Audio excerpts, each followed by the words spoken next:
এই যে আওয়ামী যে সিনড্রোম প্রশ্নটা করছে ওটার উত্তরটা দেন। আচ্ছা বলুন না বলুন। আচ্ছা ভাই আচ্ছা ভাই ভাই ওনার চলে যাওয়া উচিত আমার মনে হয়, কারণ উনি কথা বলতে পারেন না। আচ্ছা বসেন প্লিজ আচ্ছা প্লিজ ভাই আপনার প্রোডিউসারকে আমি বলছিলাম যে এদের কাউকে ডাকবেন না। আচ্ছা ভাই প্লিজ বাংলাদেশের জনগণ দেখবে ভাই দেখেন নাটকটা কিভাবে করলো আচ্ছা। দেখছেন?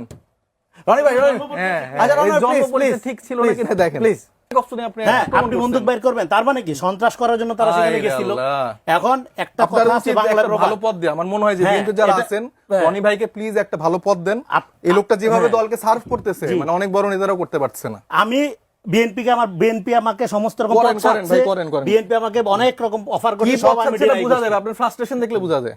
আমার এই যে দেখেন ব্যক্তিগতভাবে আক্রমণ, আচ্ছা, এই ধরনের ব্যক্তিগত guest নিয়ে আক্রমণ আসবেন না করবেন। আপনারা। আচ্ছা, ব্যক্তিগত যাদের আক্রমণ কোনো করবেন। রকম কোনো রেসপেক্ট নাই, এই যে মুখের গুণে আপনি পান কি বেরি, respect করতেছেন? মুখের গুণে জুতার বাড়ি বলেন আপনি একটা কি কথা। রেসপেক্ট করতেছেন? আমাকে না, আমার না, আপনি কি রেসপেক্ট করছেন? আপনি আমার টাইমে যদি কেউ ইন্টারফেয়ার করে, না, উনি আক্রমণকে কিভাবে তাহলে এদেরকে justify ডাকেন না, করেন? ডাকেন না। আচ্ছা, আপনি আমার আমি দেবো। কথা হচ্ছে উনি এই আক্রমণকে কিভাবে জাস্টিফাই আচ্ছা, করে? উনি আক্রমণের প্রথম স্টেপ বাদ দিয়ে উনি বলে যে কে বলে বন্ধ বের করছে। উত্তর দেন আপনি। এরকম কথা বলতে ফলে কিভাবে হয়? সন্ত্রাস উনি করাটাই তো একটা যাদের তথ্য সন্ত্রাস।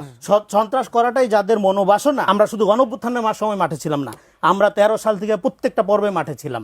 আজকে গণঅভ্যুত্থানের বড় হয়ে গেছে, তারা স্টেক হোল্ডার হয়ে গেছে তারা। সারাদিন আহমেদের পিছনে পিছনে ঘুরেন, আপনি আমারে দেখবেন না ভাই। হ্যাঁ আমরা তো মাঠে দেখি না।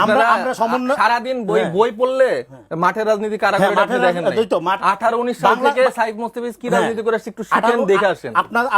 এই জন্য আপনার বলতে হয় কি যে সমস্ত লোকজন সারাদিন যদি সালাউদ্দিন আহমেদের তোষামোদি করতে থাকেন, আপনি তো মানে দেখবেন না। আচ্ছা রনি ভাই বলুক, তারপর আপনি না, উনি কাদেরকে নিয়ে আসছেন? উনি এই কথা কেন বলেন? আচ্ছা আপনি কাকে নিয়ে আসছেন যে বলে যে এটা দেখেন নাই, নতুন একজন করে বই হ্যাঁ, দিয়েছে?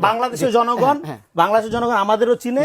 আর এই যে নতুন ভুইফুল লেজ গজাইছে বলছে না, এই নতুন লেন যাদের আপনি কবেকার বিএনপি ছিলেন বলেন তো? কবেকার? আমি সবসময়ের বিএনপি, সবসময়ের বিএনপি। সবসময়ের বিএনপি। সবসময় এক জওয়ান পত্রিকার কথা বলে হ্যাঁ, বেড়ান, যেটার একটা ইয়াও বাইরা না। হ্যাঁ সবসময় আমি বিএনপি, নিজের কোনো সময় পরিচয় দেন যে বিএনপি আমি না। বিএনপির চেষ্টা আপনার সমস্যা কি? করতেছি। আচ্ছা আমি বিএনপি হলে আপনার সমস্যা কি? আরে ভাই, আপনি সেটা প্রকাশ করেন না কেন? করতেছি তো প্রকাশ। সমস্যা বলেন কি যে আমি আপনার? বিএনপির হ্যাঁ, কর্মী, আমি BNP চাই কর্মী, যে সমস্যা হচ্ছে যে কি? বিএনপি আমাকে একটা পদ দিক।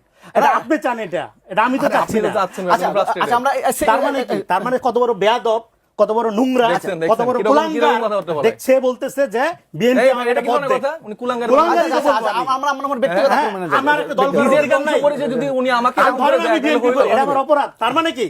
এই ভাই, যে আওয়ামী দেখেন, ফ্যাসিবাদ যারা টক শোতে কুলাঙ্গার টুলাঙ্গার গালি বলে দেয়, তাদের পারিবারিক শিক্ষাটা যে কোন লেভেলে, যারা কুলাঙ্গার তাদের কুলাঙ্গার বলা তারা যাবে। কোন পরিবার থেকে কুলাঙ্গার belong করে, আপনারা শুরু করছেন বলা। কোন পরিবার থেকে আচ্ছা belong করে, এটা বোঝা যায়। আমরা নিজের বক্তব্যটা দিই। কুলাঙ্গার বলা তাদের কালচার, এই জন্য এটা তাদের মনে আচ্ছা, করে আচ্ছা, দিলাম। আচ্ছা, ভাই, আচ্ছা, ঠিক যে আছে, এই বিষয়টার ঠিক আছে, সাথে ধরেন অভিজ্ঞতা, এখানে ইস্যু, যে এই পরিবার তারা থেকে ম্যানিপুলেটর, উঠে আসছে, তারা ভাই, কিরকম যে ম্যানিপুলেট পরিবার করে? থেকে উঠে আসছে তার মনে হয় যে সে অন্যরা আচ্ছা কুলাঙ্গার। প্লিজ এখন কুলাঙ্গার তারা বাংলা